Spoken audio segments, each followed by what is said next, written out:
ไปคมบะน้อยปลาหลักจีมาลิฮันดักมรักเซ่นักคุยป่าจะกระทิงก็เขาป่าดูฮันตักเนี่ยคอนทริกี้ทำยามสิเลยประตูเลยเบี้ยนั่งโซลุตุน้อยผ่าเดินน่ะคนขับรถก็วิ่งจูบระอุ้ยเย่ไอ้คุยที่ละมุระดรอปตัวลงเกเขาเรียนคนป่าใจนี่เด้อรอนะไอ้สเตลเลยบ๊ายบายเฮ้ยสกูลเดมุกทิ้งเลยสิก็บายบายไปคมบะบายบาย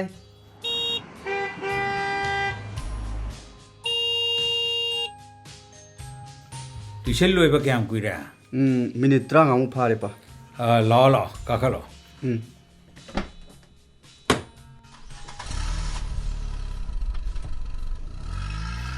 สิดะกีสักชาร์กะพี่ฮงก็สกุลจัดปะทิลัมบะไอชูเทียงดอรีนั่งชูเทียงดอรีไอ้กิดีตับจานดังนี่ยารีดะเฮียงบายตุนี่ใช้มาตัวเลยบิวให้นัดทินบีรามาแกให้บันนี่ไอ้น่ะทินรัสยานี่น่ะให้บะอะดูนี่ยารีบมาเคยมีกี่มาเตียงโลรดูยาดรกโลกดบันมาเตียงชุมโลรบดีมีน่ะอุชิตนะกะรีกมัวมาทักทังบะลำบีเชลลีบนี่ให้ดนะมาตายดะสุบฮางเลยบิชิตเสร็จแก่ทีนี่ฟุตปาสุเลยนี่อะดูนี่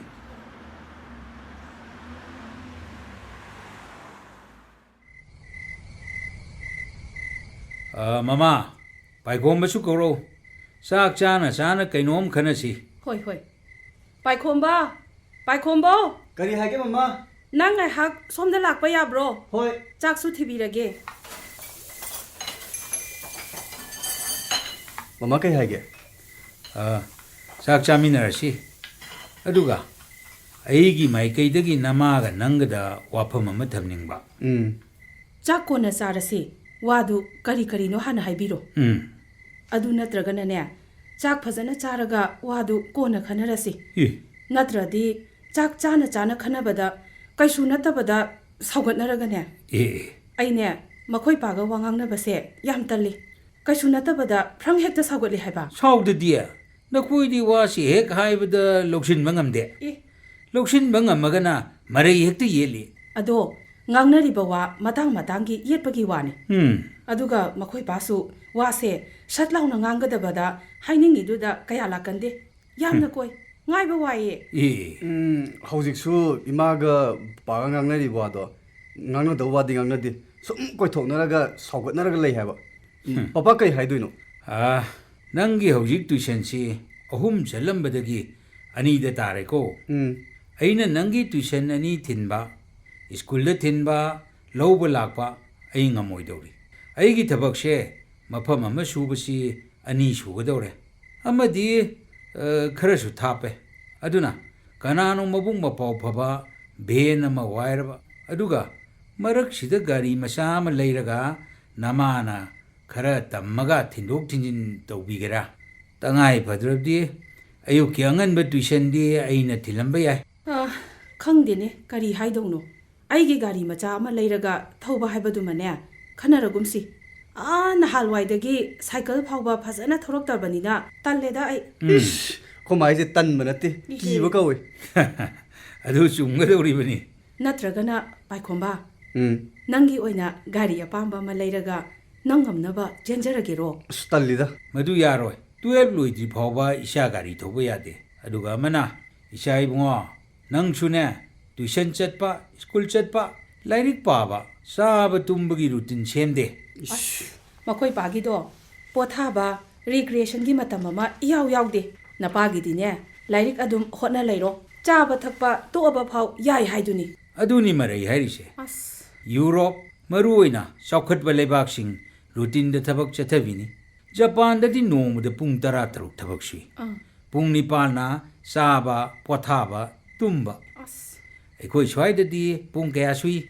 อดูกะอามานะมาป้ามาซาอายุปุ่งนิพานมาใครมาปันดาใครนักครันนุ่งดังปุ่งมาปันดาฮันรักดอริบันอดูกะอุณดอริบันมาเช่มาคุยเอยามบิกิเชนบินยุมดามุกทับกชูบยาบชูกดอริบันมาฮิรุยชูไลริกปากดอริบันคุยนว่าขนาดนี้ตัวอีเจอมรมดุสมจัดเครดมีกี่เดชนรีบดูขังไว้บ้าพระนั่งกิชัวป้ามบายุนั่งเกาหลีไปเช่อดูกินนี่เนี่ย ꯑꯗꯨ ꯑꯣꯏꯔꯒꯅ ꯚꯦꯟ ꯑꯃꯅꯤ ꯑꯁꯦ ꯇ꯭ꯌꯨꯁꯟ ꯊꯤꯟꯕ ꯁ꯭ꯀꯨꯜꯒꯤ ꯄꯨꯟꯅ ꯊꯥꯒꯤ ꯀꯌꯥꯅꯣ ꯍꯥꯏꯕꯗꯣ ꯃꯃꯥꯗꯣ ꯚꯦꯟꯗꯗꯤ ꯄꯩꯁꯥ ꯌꯥꯝ ꯆꯠꯀꯅꯤꯌꯦ ꯁꯦꯜ ꯆꯪꯕꯒꯤꯗꯤ ꯈꯟꯅꯕ ꯌꯥꯗꯦ ꯑꯗꯨ ꯄꯄꯥꯅ ꯉꯝꯅꯕ ꯁꯦꯜ ꯇꯥꯟꯒꯗꯧꯔꯤꯕꯁꯤꯅꯤ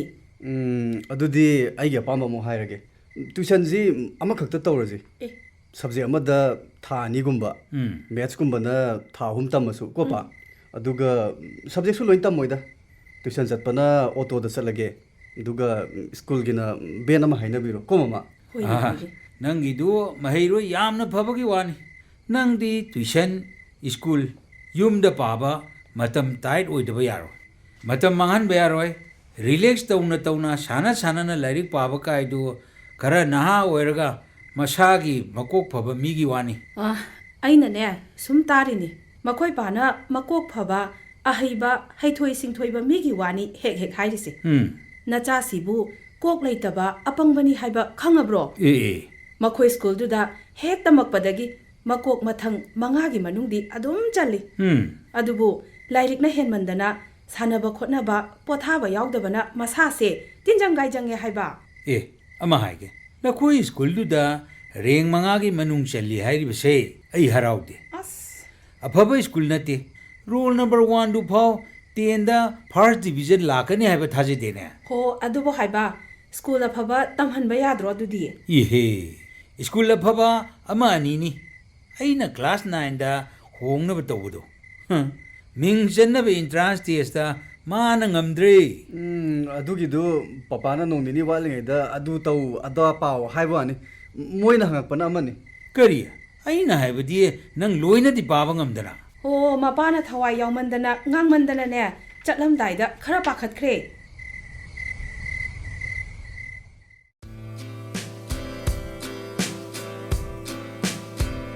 이붕호기 밍두부 까리 하이바. ꯇꯦꯃ ꯀꯣꯛꯉꯥꯡ ꯀꯧꯖꯩ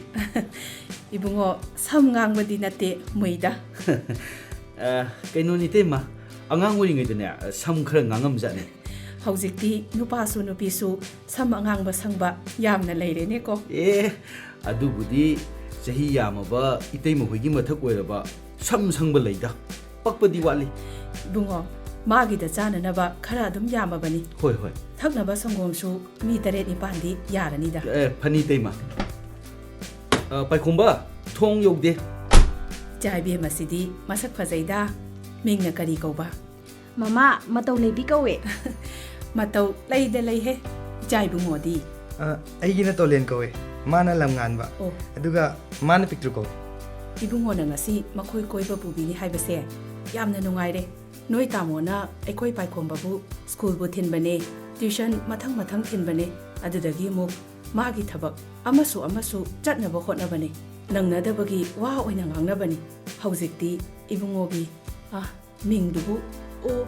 kokhang haibani ko. ꯍꯣꯏ ꯇꯩꯃ ibungogi bhensida thindok thinjin tawrabani nane makhoi mapasu khara komjari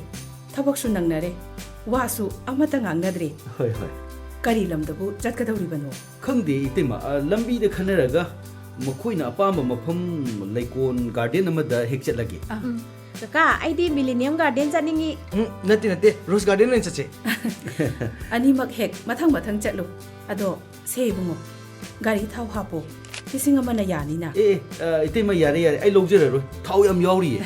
ꯅꯪꯒꯤ ꯌꯥꯎꯖꯕꯅꯦ. ꯁꯦ ꯄꯥꯏꯁꯤꯜꯂꯨ. ꯅꯠꯇꯦ ꯍꯌꯦꯡ ꯑꯃꯨꯛ ꯂꯧꯖꯔꯒꯦ ꯏꯇꯩꯃ ꯍꯌꯦꯡ ꯃꯊꯪꯒꯤꯗ ꯁꯣꯏꯗꯅ ꯂꯧꯖꯔꯒꯦ. ꯐꯔꯦ ꯆꯠꯂꯣ ꯇꯞꯅ ꯌꯦꯡꯗꯅ ꯊꯧꯀꯣ. ꯍꯣꯏ ꯑꯩꯈꯣꯏ ꯃꯥꯁꯤꯃ ꯃꯤ ꯅꯨꯡꯇꯤꯒꯤ ꯊꯧꯔꯤꯅꯤ ꯀꯩꯅꯣ ꯑꯩꯈꯣꯏ ꯄꯥꯗꯩ ꯍꯦꯟꯅ ꯍꯩꯖꯥꯅꯤ.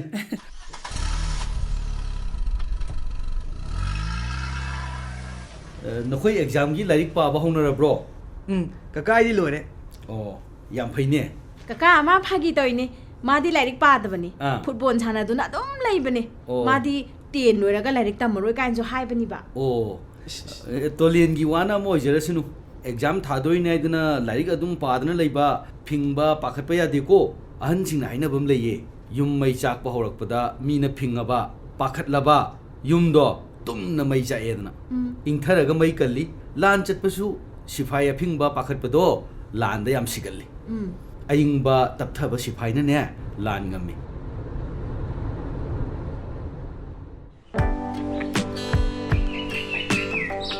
ꯑꯩ wari am lege noi munna taw ko leibak amakakta khungang amadane yamna maming chatpa lairembi am leirame ba adagidi khungang amadagi nongmadi ina khunba nupa amaga lairaba nupa amaga lairembi do khuramba laknarame khangabo ada makhoi ani si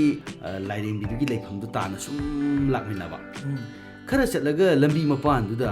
masa yang sonna mi ma nahiraga lambi mapan de hiptana leiram jani adaidi lairaba nupa duna anaba mi dugi matau du ubada manaka sa sangshalaga yengame mai phibam ji yengbada adukki matik soami anaba do adagidi kudakta lairaba nupa du wakhalda anaba nupa du hospital da pubining basi magonda phawrami maga langminaba ina khunba nupa duna di anaba dugi manakta ne changbo hek changngamdi adagidi lairaba nupa duna ne ina khunba maga langminaba mamanabdo ada hairami itao maksi yengba yam nungaitre aduna masase amtang hospital la hana thambirusi reida ina khunba nupa duna kayani khumi khangbro itao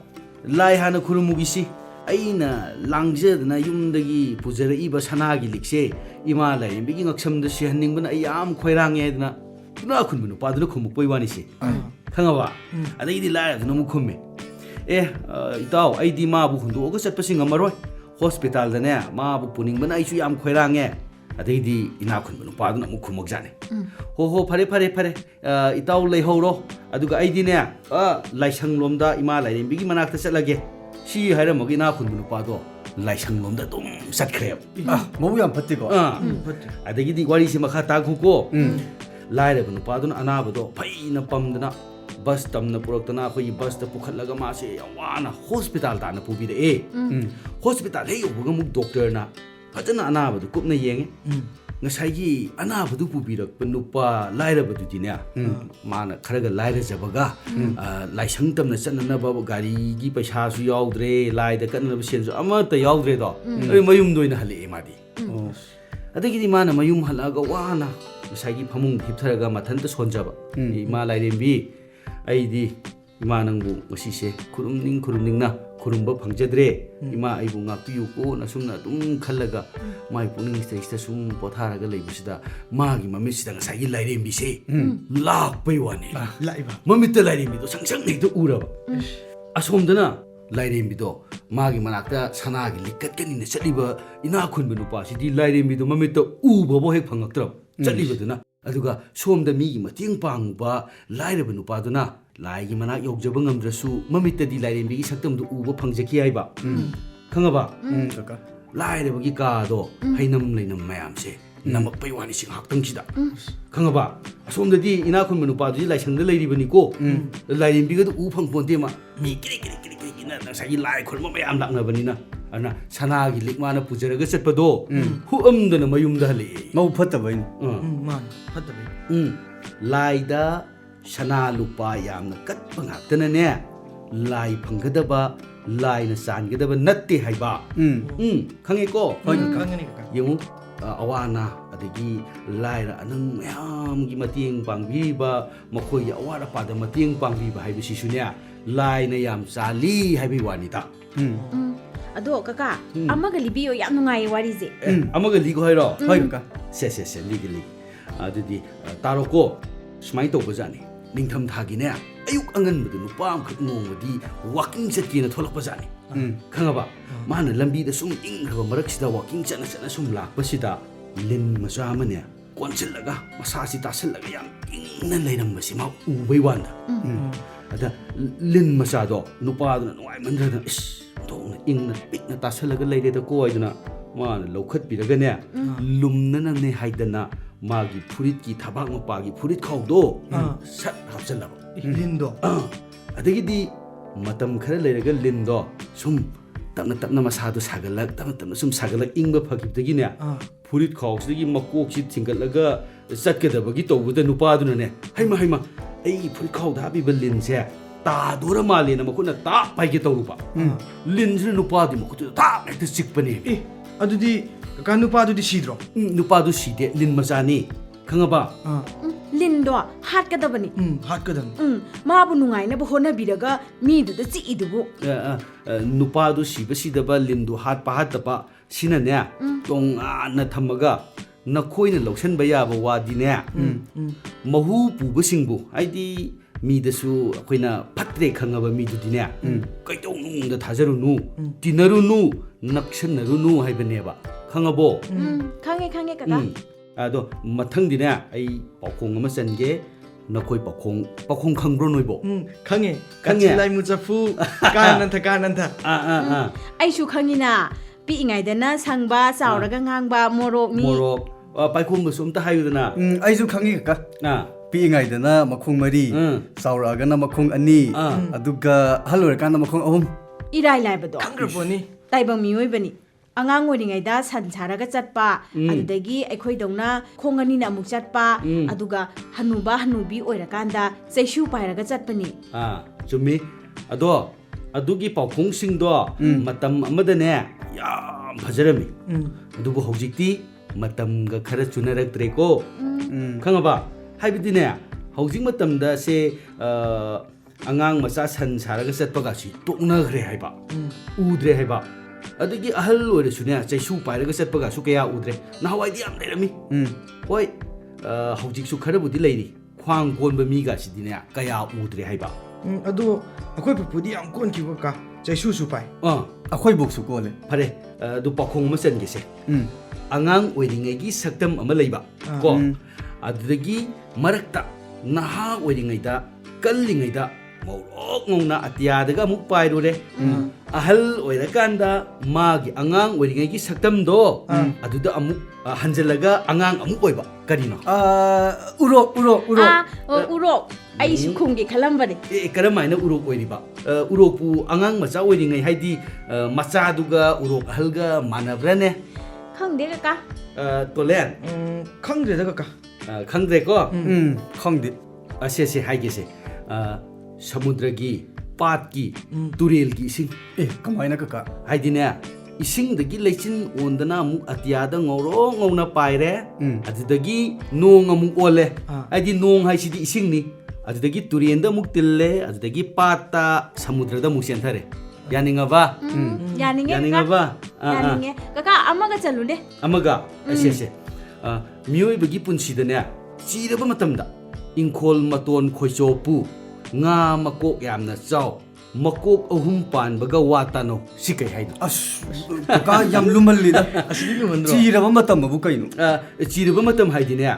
ꯌꯥꯝ ꯋꯥꯔꯛꯑꯕ ꯍꯥꯏꯗꯤ ꯃꯇꯝ ꯌꯥꯝ ꯂꯩꯔꯛꯇ꯭ꯔꯕ ꯍꯥꯏꯕꯅꯤ ꯑꯣ ꯈꯪꯉꯕ ꯀꯥ ꯃꯀꯣꯛ ꯑꯍꯨꯝ ꯄꯥꯟꯕ ꯍꯥꯏꯁꯤꯕꯨ ꯃꯤꯔꯣ ꯖꯤꯕꯗꯕꯨ ꯂꯩꯕ꯭ꯔꯥꯅꯦ ꯑꯩꯃ ꯃꯀꯣꯛ ꯑꯍꯨꯝ ꯆꯞ ꯆꯥꯅ ꯄꯥꯜꯂꯤ ꯍꯥꯏꯕ ꯅꯠꯇꯦ ꯃꯤ ꯑꯍꯨꯝ ꯄꯥꯟꯕꯒꯨꯝꯕꯅꯤ ꯍꯥꯏꯕ ꯅꯈꯣꯏ ꯑꯍꯨꯝ ꯈꯪꯗ꯭ꯔꯦ ꯃꯀꯣꯛ ꯑꯍꯨꯝ ꯄꯥꯟꯕ ꯍꯥꯏꯁꯦ ꯀꯀꯥ ꯑꯩꯈꯣꯏ ꯑꯍꯨꯝꯒꯤ ꯀꯣꯛꯁꯤ ꯑꯣꯏꯗꯣꯏꯔꯣ ꯅꯠꯇꯦ ꯁꯦ ꯏꯪꯈꯣꯜ ꯃꯇꯣꯟ ꯈꯣꯏꯆꯣꯞꯄ ꯍꯥꯏꯕꯗꯤꯅꯦ ꯇꯥꯡꯅ ꯂꯩꯔꯒ ꯆꯥꯒꯗꯕ ꯑꯩꯈꯣꯏꯒꯤ ꯃꯅꯥ ꯃꯁꯤꯡ ꯃꯔꯣꯏ ꯃꯄꯥꯡꯁꯤꯡꯗꯨ ꯏꯪꯈꯣꯜꯗꯒꯤ ꯐꯪꯉꯗꯤ ꯂꯩꯕꯒꯤ ꯁꯦꯟ ꯀꯜꯂꯦꯗꯅ ꯑꯗꯨꯗꯒꯤ ꯉꯥꯃꯀꯣꯛ ꯌꯥꯝꯅ ꯆꯥꯎ ꯍꯥꯏꯕꯗꯤ ꯉꯥ ꯑꯆꯧꯕ ꯁꯔꯦꯡ ꯈꯪꯕ꯭ꯔꯥ ꯅꯣꯏ ꯁꯔꯦꯡꯒꯨꯝꯕ ꯔꯧꯒꯨꯝꯕ ꯑꯆꯧ ꯑꯆꯧꯕꯁꯤꯗꯤ ꯁꯦꯜ ꯌꯥꯝ ꯆꯪꯉꯤꯗꯅ ꯂꯩꯔ ꯆꯥꯕꯗ ꯑꯗꯨꯅ ꯉꯥꯀꯨꯞ ꯆꯥꯔꯗꯤ ꯉꯥꯗꯣ ꯃꯀꯣꯛ ꯌꯥꯝꯃꯦꯗꯅ ꯁꯦꯜꯁꯨ ꯈꯔ ꯑꯣꯏꯖꯔꯦꯗꯅ ꯑꯗꯨꯗꯒꯤꯅꯦ ꯃꯀꯣꯛ ꯑꯍꯨꯝ ꯄꯥꯟꯕꯒ ꯋꯥꯇꯥꯅꯧ ꯍꯥꯏꯁꯤꯅꯅꯦ ꯑꯇꯩ ꯅꯠꯇꯦꯗ ꯃꯀꯣꯛ ꯑꯍꯨꯝ ꯍꯥꯏꯗꯤ ꯌꯥꯝꯅ ꯑꯍꯜ ꯑꯣꯏꯔꯕꯁꯤꯡꯁꯦ ꯌꯦꯡꯀꯣ ꯐꯝꯕꯗꯅꯦ ꯈꯨꯎꯁꯦ ꯈꯨ ꯑꯅꯤꯒꯤ ꯀꯥꯔꯛꯇ ꯃꯀꯣꯛꯁꯦ ꯂꯩ ꯑꯗꯨꯅ ꯃꯈꯣꯏꯗꯤꯅꯦ ꯐꯝꯕꯗ ꯅꯣꯏ ꯎꯗ꯭ꯔꯣ ꯍꯅꯨꯕꯅ ꯐꯝꯕꯗ ꯈꯨꯒ ꯀꯣꯛꯀ ꯋꯥꯡꯕ ꯃꯥꯟꯅꯕꯗꯣ ꯎꯏ ꯀꯀꯥ ꯃꯈꯣꯏꯗꯤ ꯆꯍꯤ ꯁꯥꯡꯅ ꯍꯤꯡꯉꯛꯑꯕꯅꯤꯅ ꯑꯐ ꯐꯠꯇꯁꯤ ꯌꯥꯝ ꯈꯪꯉꯤ ꯍꯥꯏꯕ ꯑꯗꯨꯅ ꯅꯣꯏꯅ ꯀꯔꯤꯒꯨꯝꯕ ꯊꯕꯛ ꯑꯃ ꯇꯧꯒꯦ ꯍꯥꯏ ꯃꯇꯝꯗ ꯇꯧꯒꯗꯕꯗꯣ ꯑꯍꯟꯗꯨꯗ ꯍꯥꯟꯅ ꯍꯪꯉꯨ ꯍꯥꯏꯕꯅꯤ ꯈꯪꯒꯅꯤ ꯀꯀꯥ ꯐꯔꯦ ꯍꯟꯅꯕ ꯇꯧꯔꯁꯤꯗꯅ ꯅꯨꯡꯉꯥꯏꯕ꯭ꯔꯣ ꯋꯥꯔꯤ ꯁꯥꯟꯅꯕꯁꯤꯕꯨ ꯉꯁꯤ ꯋꯥꯔꯤꯁꯤꯕꯣ ꯑꯩꯈꯣꯏꯁꯨ ꯌꯥꯝ ꯅꯨꯡꯉꯥꯏ ꯀꯀꯥ ꯑꯗꯣ ꯀꯀꯥ ꯃꯊꯪ ꯅꯣꯡꯃꯥꯏꯖꯤꯡꯗꯁꯨ ꯁꯨꯃꯥꯏ ꯁꯨꯝ ꯆꯠꯁꯤꯀꯣ ꯆꯠꯇꯣꯏꯅꯦ ꯑꯗꯣ ꯇꯣꯏꯅ ꯆꯠꯄꯗꯤ ꯌꯥꯗꯦꯀꯣ ꯁꯨꯇꯤ ꯑꯣꯏꯔꯁꯨ ꯃꯔꯛꯇ ꯁꯨꯇꯤ ꯑꯣꯏꯕ ꯃꯇꯝꯗ ꯅꯍꯥꯟꯈꯣꯏ ꯄꯥꯍꯧꯗꯕ ꯈꯪꯍꯧꯗꯕꯁꯤꯡꯗꯣ ꯂꯣꯏꯅꯃꯛ ꯈꯣꯀꯠꯇꯅ ꯄꯥꯒꯗꯕꯅꯤꯀꯣ ꯑꯩ ꯉꯁꯤꯁꯨ ꯑꯃꯨꯛꯀ ꯍꯥꯏꯒꯦ ꯅꯈꯣꯏꯗ ꯂꯥꯏꯔꯤꯛ ꯄꯥꯕꯗꯅꯦ ꯑꯦꯛꯖꯥꯝꯒꯤꯅꯦ ꯍꯥꯏꯗꯅ ꯄꯥꯈꯠꯅ ꯌꯥꯝ ꯐꯤꯡꯅ ꯄꯥꯒꯅꯨꯀꯣ ing tapna pagadaban para phadri haidana ne ahinga si pung thengna larik pabado du tawroi dongni ko nomagi pung nipan mapan soidana tumna bo hona gadab khangaba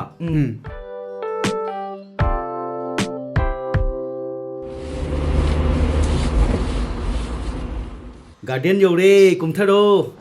ama tau leibia nang gi khaw mali ne silai sia Mani kaka. se ai tonjao nang di khong di phajai ne kana leibi no baba na ro mama na ro tonjao di masak su phajai da Kaka tonjao hai bana ti mi tolian hai bani. to ma tolen hai bro sekta kawe tolen ai handak ti kawra ro tolen pai khomba na khoi kari chana ra ba Kaka di khoma mana la foi mane girum mane duga sangong glass am thakle. tolen di Kakai di Megi ka chaga in chare. migi ga chaga khoi ma tau leibi di Kaka aidi chak chare. ado horen ne garden restaurant ne kai ken noi na mu chaning bu charaga loire natra se noi sida layu ko ai sida ne to ticket counter sida ticket kauge ko Kaka gi paisa yam yauri mama na piri. Kakai su yauri ye. hey no khoi do dum thamjan jo ngasi di ne aina loina putho dabni Ben kaka se yam phai ko. Wari libasu hai adegi pakhong chanbasu yam hai. Aduga mabuk sham phadra. Gari thobu jam hai ko. Mi ben driver ni kaino gari thogudi hai taba. Adu orusu mi khara hen hai kaino. Aduni. la changasi la Au kaka. Au kaka. Wow, yam phajai sidi. Lai mayam si yung ne. Pena adegi thona chalise. Si kai loi ojanu kaka. si lei ayambana aswai da sali singsi ama pa de lakpa ngak tani da akhoi songi lei di swai de isat pu sat te da iho ho de da tu ada ne lei haw mo hori si mangai khoi na khang bada adagi pukri mapan da tu pukri da sali ba tharo thamba asi mangai ne khoi na khang bada ko Kaka duga adagi mana yam pakpa uze. Kadai no? Tu asongi ani ze. o asi isai de yaw bane u thambal kai do khang do khang thambal u thambal do sini adagi ne to asom da khara thap da hori se asina ne hari kok thong pambi koi noi khang bre ne hari kok thong si bo Khangi kaka aidi. hayeng muk mahi pan ba mulak pa matam da ne amuk laksi ma pan di hujik sare da ne se do akoi karai da no ma pham si da na kadai da pham si ga Kaka tu ada pukri mapal se. Aside hauri ba napi asang basida phamure. oh nung phan paneng ga thari si da pham ru si yare ko Napi da phamani he noi. Pare sai da pham si ko matau lei bia se nang na khara pakkani flax gi sa do hairo aduga pap chaning ba bread chaning ba ani mak se chaning bodos gi char si ko Aya, kaka si di ampul ina. na hamuk ne na khoina lei ko na mada chatpada nungai na cha ba thakpada nungai jabado ai ne hena nungai ba aduna handakti exam loiraga ne lokta sendra kaibul lamjao oi na pubi doi ni kaka na Chatningi he si di. Chatse adu kaka hayeng muktadi kaka gi angang memi do mazu pubiro ko. hoi hayeng muk tu ne nokhoi indom cha su yaw ni hari ne Pubiro indom cha yaw base yam nungai ni. pubirake masu saning bani noi myang go satminab da soidana harau doi ni ado yengo matau lebi adagi paikhomba tolen sa bathak pu lorega ne sida noina charam bagi bread adagi ban makuka se tahalam ganu ko Hoi Hoi. kaka. dispo glass plate na chingbaga se phajana khumjalaga tu ada somda thami ba dustbin si urabra sida hapo adugi noina sabagi pap bread lemaga dine plate amda machi da phajana hapaga thambiram ga ba uchik na chajana ba khangaba Matau lebia. Sida hauri ba lei mayam se. Sina maron ga tho amagati akhoi da hainingam ga da ba waga leiram gadra. Leina koi da haining mo da wasi. Leram kadrane. Dudi kaka doina hangage. Kaka sida sali ba lei mayam se. Sina maron tho amadi akhoi da hainingam ga da ba waga leiram gadra. leina maron thoma ba aduga akhoi da haining anggodaba wa Aikoi bu hekpi ganu. Duga akhoi je phajadra. tolen nangi wakhaladi Kay rambe. Wakalam ta khalam da basu yai. adu si sumine adubu ai aning mama haige ko ai aning base tawo ko leina haining amdoi se he taibang mioi ba ai khoi su punsi amani lamkhang di hekpi ganu thadat pi ganu na khoi ya pamba aning ba amagi damak lai gi mamang da thamduna mantik na bi ganu ꯂꯥꯏꯅ ꯅꯈꯣꯏ ꯑꯩꯈꯣꯏꯒꯤ ꯑꯄꯥꯝꯕꯗꯣ ꯊꯨꯡꯍꯟꯕ ꯉꯝꯅꯤ ꯉꯝꯃꯣꯏꯁꯨ ꯈꯪꯗꯅ ꯂꯩ ꯑꯣꯏꯕ ꯑꯩꯈꯣꯏꯕꯨ ꯅꯈꯣꯏꯒ ꯂꯥꯏꯒꯒꯤ ꯃꯔꯛꯀꯒꯤ ꯃꯃꯜ ꯍꯨꯟꯅꯅꯕ ꯄꯣꯠ ꯑꯣꯏꯍꯟꯕꯤꯒꯅꯨ ꯅꯠꯇ꯭ꯔꯥ ꯐꯖꯩꯌꯦ ꯅꯨꯄꯤ ꯑꯣꯏꯕꯤꯁꯤꯡꯁꯦ ꯂꯩꯒ ꯄꯥꯡꯈꯛꯅꯤ ꯍꯥꯏꯕꯗꯨꯗ ꯃꯥꯗꯤ ꯂꯩꯅꯤꯅ ꯌꯦꯡꯅꯤ ꯑꯗꯨꯏ ꯅꯠꯇꯦ ꯏꯕꯨꯡꯉꯣ ꯐꯔꯦꯅꯦ ꯃꯈꯥꯗꯤ ꯅꯈꯣꯏ ꯍꯧꯖꯤꯛ ꯍꯧꯖꯤꯛ ꯅꯠꯇ꯭ꯔꯁꯨꯅꯦ ꯃꯊꯪꯒꯤ ꯀ꯭ꯂꯥꯁꯇꯒ ꯁꯣꯏꯗꯅ ꯇꯝꯃꯛꯀꯗꯣꯔꯕ ꯁꯣꯏꯗꯅ ꯍꯪꯉꯛꯀꯗꯣꯔꯕ ꯃꯩꯇꯩꯂꯣꯟꯒꯤ ꯄꯥꯎꯔꯧ ꯈꯔ ꯍꯥꯏꯒꯦ ꯌꯥꯕ꯭ꯔꯣ ꯀꯀꯥꯅ ꯍꯥꯏꯕꯤꯕ ꯇꯥꯛꯄꯤꯕ ꯂꯣꯏ ꯅꯨꯡꯉꯥꯏ ꯁꯦ ꯍꯤꯌꯥꯡ ꯌꯦꯡꯉꯤꯉꯩꯗ ꯇꯨꯝꯕꯥꯒꯤ ꯁꯦꯜ ꯊꯧꯕ ꯅꯣꯏ ꯇꯨꯝꯕꯥ ꯍꯥꯏꯁꯤꯕꯨ ꯈꯪꯕ꯭ꯔꯣ ꯅꯣꯏ ꯀꯀꯥ ꯑꯩꯈꯣꯏꯒꯤ ꯀꯣꯛꯁꯦ ꯀꯣꯛ ꯍꯣꯏ ꯆꯨꯝꯃꯤ ꯅꯪꯅ ꯍꯥꯏꯕꯗꯣ ꯇꯨꯝꯕꯥ ꯍꯥꯏꯅꯁꯨ ꯀꯧꯏꯀꯣ ꯀꯣꯛꯁꯦ ꯑꯗꯨꯕꯨ ꯑꯁꯦꯡꯕꯗꯤꯅꯦ ꯇꯨꯝꯕꯥ ꯍꯥꯏꯕꯁꯤꯗꯤ ꯑꯩꯈꯣꯏꯅ ꯆꯥꯅꯅꯕ ꯈꯣꯡꯗ꯭ꯔꯨꯝꯗꯣ ꯈꯣꯡꯗ꯭ꯔꯨꯝ ꯈꯪꯉꯤꯗꯅꯀꯣ ꯈꯣꯡꯗ꯭ꯔꯨꯝ ꯃꯈꯜ ꯑꯃꯅꯦꯕ ꯁꯤ ꯐꯖꯅ ꯂꯤꯍꯜꯂꯕ ꯐꯖꯅ ꯀꯪꯍꯜꯂꯕ ꯑꯗꯨꯒ ꯃꯅꯨꯡꯗ ꯌꯥꯎꯔꯤꯕ ꯃꯔꯨꯁꯦ ꯐꯖꯅ ꯂꯧꯊꯣꯛꯑꯦꯗꯅ ꯑꯗꯨꯒ ꯃꯅꯨꯡꯗ ꯏꯁꯤꯡ ꯍꯥꯞꯄꯒ ꯊꯥꯏꯅ ꯑꯍꯜ ꯂꯃꯟꯁꯤꯡꯅ ꯂꯪꯐꯩ ꯆꯠꯄꯗ ꯍꯥꯏꯕꯗꯤ ꯂꯥꯞꯅ ꯂꯝ ꯆꯠꯄꯗꯅꯦ ꯄꯨꯅꯔꯝꯃꯤ ꯏꯁꯤꯡ ꯊꯛꯅꯅꯕ ꯂꯝꯕꯤꯗ ꯏꯁꯤꯡ ꯈꯧꯔꯥꯡꯉꯛꯄ ꯃꯇꯝꯗ ꯁꯤꯗ ꯍꯥꯞꯄ ꯏꯁꯤꯡꯗꯣ ꯊꯛꯀꯗꯣꯔꯤꯕ ꯑꯗꯨꯕꯨ ꯉꯁꯥꯏꯒꯤ ꯇꯨꯝꯕꯥꯗꯣ ꯌꯨꯝ ꯈꯨꯗꯤꯡꯒꯤ ꯈꯣꯡꯗ꯭ꯔꯨꯝꯁꯨ ꯍꯧꯅꯕꯗꯤ ꯅꯠꯇꯕꯅꯤ나 ꯇꯨꯝꯕꯥꯗꯨ ꯁꯦꯝꯃꯒ ꯌꯣꯟꯕ ꯀꯥꯡꯕꯨ ꯑꯃ ꯈꯪꯉꯕ ꯃꯇꯝꯗꯨꯗ ꯁꯦꯜ ꯊꯨꯝꯒꯤ ꯐꯤꯕꯝꯁꯨ ꯐꯠꯅꯗꯕꯅꯤꯅꯅꯦ ꯇꯨꯝꯕꯥꯗꯨ ꯈꯨꯗꯛꯇ ꯁꯦꯜ ꯄꯤꯔꯒ ꯂꯩꯕ ꯉꯝꯗꯕ ꯃꯤꯁꯨ ꯗꯃꯥ ꯑꯃ ꯌꯥꯎꯔꯤꯕꯅꯤ ꯃꯌꯥꯝ ꯑꯃ ꯌꯥꯎꯔꯤꯕꯅꯤ ꯑꯗꯨꯅ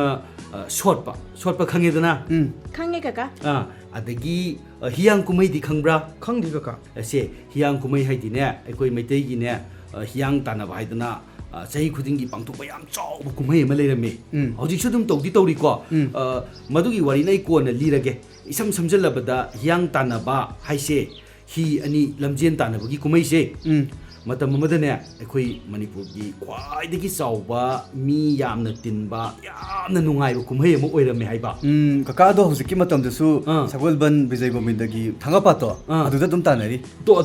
ꯑꯗꯨꯅꯤ ꯃꯇꯝ ꯑꯗꯨꯗꯗꯤꯅꯦ ꯉꯁꯤꯒꯤ ꯁꯨꯃꯥꯏꯅ ꯍꯔꯥꯎ ꯀꯨꯝꯍꯩꯁꯤꯁꯨ ꯃꯔꯥꯡ ꯀꯥꯏꯔꯝꯄꯣꯟꯇꯦꯗꯣ ꯍꯤꯌꯥꯡ ꯇꯥꯟꯅꯕꯁꯤꯅ ꯈ꯭ꯋꯥꯏꯗꯒꯤ ꯃꯤ ꯌꯥꯝꯃꯦ ꯍꯥꯏꯔꯤꯕ ꯍꯤꯌꯥꯡ ꯀꯨꯝꯍꯩꯁꯤ ꯌꯦꯡꯉꯤꯉꯩꯗ ꯉꯁꯥꯏꯒꯤ ꯇꯨꯝꯕꯥꯒꯤ ꯁꯦल ꯊꯧꯕ ꯍꯥꯏꯕꯗꯤ ꯇꯨꯝꯕꯥ ꯁꯣꯠꯄ ꯃꯤꯑꯣꯏꯗꯨꯅꯅꯦ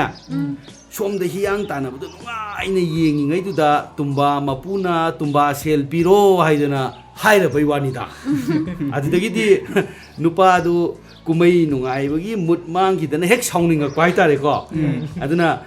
ꯉꯁꯤ ꯆꯠꯅꯔꯤꯕꯁꯤꯒꯤ ꯋꯥꯍꯟꯊꯣꯛꯇꯤ ꯃꯤ ꯑꯃꯅ ꯃꯤ ꯑꯃꯗ ꯋꯥ ꯍꯥꯏꯕ ꯀꯔꯤꯒꯨꯝꯕ ꯋꯥ ꯑꯃ ꯍꯧꯗꯣꯛꯄ ꯍꯥꯏꯕꯁꯦ ꯃꯐꯝ ꯃꯇꯝ ꯆꯥꯅ ꯍꯧꯗꯣꯛꯀꯗꯕꯅꯤ ꯍꯥꯏꯕꯅꯤꯗ ꯈꯪꯉꯕꯣ ꯇꯥꯏꯃꯤꯡ ꯆꯥꯗꯕ ꯇꯥꯏꯃꯤꯡ ꯆꯥꯗꯕ ꯑꯗꯨ ꯃꯩꯇꯩꯒꯤ ꯄꯥꯎꯔꯧ ꯏꯅꯥꯛ ꯈꯨꯟꯕ ꯇꯔꯥꯅ ꯂꯥꯏꯔꯕ ꯑꯃ ꯁꯧꯒꯠꯄ ꯉꯝꯗꯦ ꯁꯤ ꯍꯥꯏꯅꯕꯗꯤ ꯇꯥꯔꯕ꯭ꯔꯥ ꯅꯣꯏ ꯀꯀꯥꯗꯨꯗꯣ ꯑꯩꯈꯣꯏ ꯑꯕꯣꯛꯅ ꯑꯩꯈꯣꯏ ꯄꯄꯥꯗ ꯅꯍꯥꯟꯋꯥꯏ ꯌꯥꯝ ꯍꯥꯏꯖꯥꯅꯤ ꯅꯣꯏ ꯄꯄꯥꯗ ꯑꯗꯣ ꯁꯤꯒꯤ ꯋꯥꯍꯟꯊꯣꯛꯇꯤ ꯈꯪꯕ꯭ꯔꯣ ꯄꯥꯏꯈꯣꯝꯕ ꯈꯪꯗꯦ ꯇꯣꯂꯦꯟ ꯅꯪꯗꯤ ꯈꯪꯗꯦꯗ ꯀꯀꯥ ꯃꯇꯧ ꯂꯩꯕꯤꯗꯤ ꯈꯪꯕ꯭ꯔꯣ ꯈꯪꯉꯤ ꯂꯥꯏꯔꯕꯁꯤꯡꯁꯦ ꯏꯅꯥꯛ ꯈꯨꯟꯕꯁꯤꯡꯅ ꯇꯤꯟꯅꯅꯤꯡꯗꯦ ꯍꯥꯏꯅꯤ ꯂꯥꯜꯂꯤꯀꯣ ꯃꯇꯧ ꯂꯩꯕꯤ ꯅꯪꯒꯤꯗꯣ ꯁꯦ ꯑꯩ ꯍꯥꯏꯒꯦ ꯀꯀꯥ ꯂꯥꯏꯔꯕ ꯏꯃꯨꯡꯗꯨꯗ ꯃꯁꯥꯅ ꯁꯨ ꯅꯣꯝꯃꯒ ꯁꯦꯟꯊꯣꯛ ꯂꯝꯕꯤ ꯂꯩꯇ꯭ꯔꯒꯗꯤ ꯃꯤ ꯑꯇꯩꯅ ꯐꯅ ꯃꯇꯦꯡ ꯄꯥꯡꯂꯁꯨ ꯂꯥꯏꯔꯕ ꯏꯃꯨꯡꯗꯣ ꯃꯄꯨꯡ ꯐꯥꯅ ꯅꯨꯡꯉꯥꯏꯕ ꯉꯝꯗꯦ ꯍꯥꯏꯕꯅꯤ ꯈꯪꯉꯕꯣ ꯑꯗꯨꯅꯅꯦ ꯃꯤꯄꯨꯝ ꯈꯨꯗꯤꯡꯃꯛ ꯁꯦꯟꯊꯣꯛ ꯂꯝꯕꯤ ꯁꯦꯝꯒꯗꯕꯅꯤ ꯃꯁꯥꯅ ꯃꯔꯣꯝꯗꯣꯝ ꯂꯦꯞꯆꯕ ꯉꯝꯅꯕ ꯍꯣꯠꯅꯒꯗꯕꯅꯤ ꯍꯥꯏꯕꯒꯤ ꯋꯥꯍꯟꯊꯣꯛꯅꯤꯗ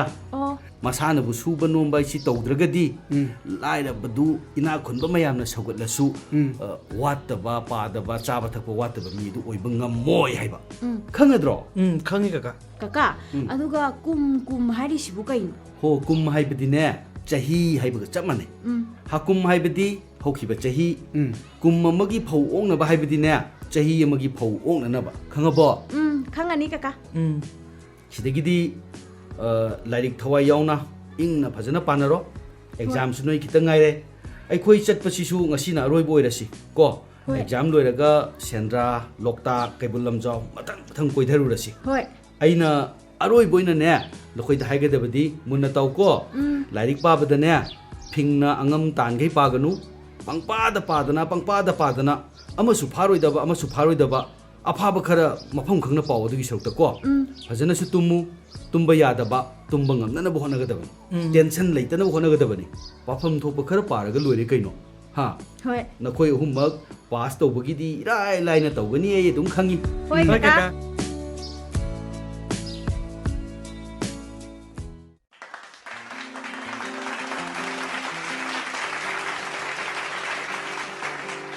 ꯂꯝꯗꯝ ꯑꯁꯤꯒꯤ ꯀꯟꯁꯇꯤꯇ꯭ꯌꯨꯑꯦꯟꯁꯤ ꯑꯁꯤꯒꯤ Handaki exam class 10 amadi class 12 ki afaba akhanaba mahairoi khara okpa ikai khumnaba utpagi ngasi pangthokchariba thauramsida ahanba maktada handaki class 10 gi exam changingda yamna mai pakna pass tawrakhiba mahairoi mangani aduga 12 kina taretni ahanbada toizam paikhombabu kausinjage paikhomba handak haidokhiba class 12 ki examination da first division da subject ani letter chatpaga loinana pass tawrakhibani lamdam sigi oina mahairoi taretna 12 pass tawrakpasida paikhomba khwaidagi hena mark wangna phangba mahairoi su oikhibani aduna paikhomba phambak thaksida lengkhat piraksi aduna paikhomba yamna nungai isagi imung manungda natena aikhoi lamdam asigi su mai purakpani tungi asa yamna thaminasi aduga hena phagatuna mai pakpa punsi ama oishanu haina ahanbada thamjari Chechebu thagatsari. Ihan hanba maktada ayakna paikhomba hangzaning basi ekoi exam da mai pakpagi credit haigadra masibu oinabu hotnabada achauba thaudangsi kananani hainingi imara papara school gi ozara natraga tuition gi ozara kanada credit pibiningi Aina credit pizaning basi yamna yami. Adubu pumnamaktage ihan hanbada aigi kakabhen da pizaningi. Isagi anakpa ima baba loina hundomaga kakabhen da credit piningi se masigi maramdi paikhomba Maramdi aigi punsi yamna tight oiba kadrak laksenba pungkun mari lairik pabagi phibam da leirambadagi mahagna ibu punsilliba kisi adudagi komtok hankibani. Aigi ning tamba khara fangzaki lairik karam haina pagadage loinana punsigi kana raba pauta kaya kakana pibiki. Aduga hingba punsi haibase pothaba relaxation sangi haibase mana khangin biki.